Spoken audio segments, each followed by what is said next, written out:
Είμαστε στο τέλος του σημερινού ντέρμπι. Οι δύο ομάδες είναι ισόπαλες με 9-9.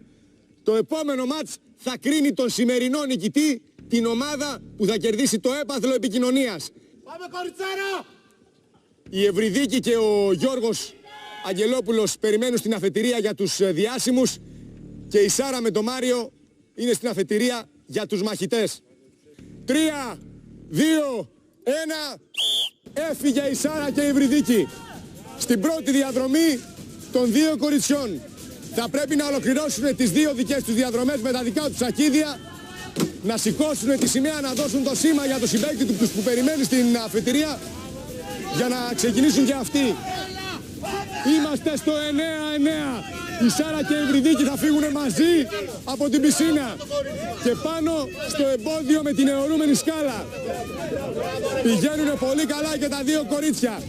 Πρώτη όμως θα βγει η Ευρυδίκη και κοιτάξτε τους παίκτες από τον πάγκο με τι πάθος εμψυχώνουνε τα κορίτσια που τρέχουνε μέσα στο στίβο μάχης. Και τα δύο τρέχουνε γρήγορα στη δεύτερη διαδρομή. Η Σάρα και η Ευρυδίκη.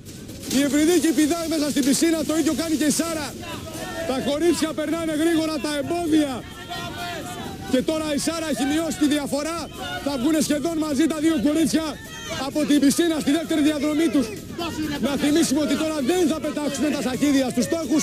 Θα πρέπει να σηκώσουν τη σημαία δίνοντας το σήμα στους συμπαίκτες που περιμένουν στην αφετηρία να ξεκινήσουν. Και πρώτος ξεκινάει ο Αγγελόπουλος. Τώρα ξεκινάει και ο Μάριος. Ο Γιώργος έχει πάρει ένα προβάδισμα αφού ο Μάριος ξεκίνησε δεύτερος. Και τώρα ο Γιώργος θα πάρει το πρώτο του σακίδιο. Περνάει από το τελευταίο εμπόδιο ο Μάριος. Τώρα θα μπει σε αυτό το εμπόδιο. Ο Μάριος σκοντάφτει. Ο Γιώργος θα αφήσει το σακίδιό του και τρέχει γρήγορα στη δεύτερη διαδρομή. Ο Μάριος τώρα τρέχει και αυτός με ένα δυνατό sprint. Μάριος και Γιώργος στο 9-9 στην τελευταία τους διαδρομή έχουν από ένα σακίδιο να μεταφέρουν μέχρι το τέλος. Ο Γιώργος θα βγει πρώτος από την πισίνα, ο Μάριος είναι λίγο πίσω και ο Γιώργος σταθερά περνάει το τελευταίο εμπόδιο προσεκτικά γιατί ξέρει ότι κάθε λάθος θα κοστίσει. Ο Μάριος μπερδεύεται, ο Γιώργος τώρα έχει το προβάδισμα. Θα πρέπει όμως να είναι και έστοχος αν θέλει να πάρει την νίκη.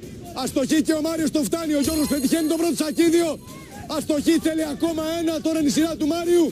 Δεν τα καταφέρνει ο Γιώργος, αστοχή και ο Μάριος. Ο Γιώργος επιστρέφει, Μάριος και Γιώργος. Και ο Γιώργος βάζει και το δεύτερο σακίδιο και κάνει το 19 για τους διάσημους.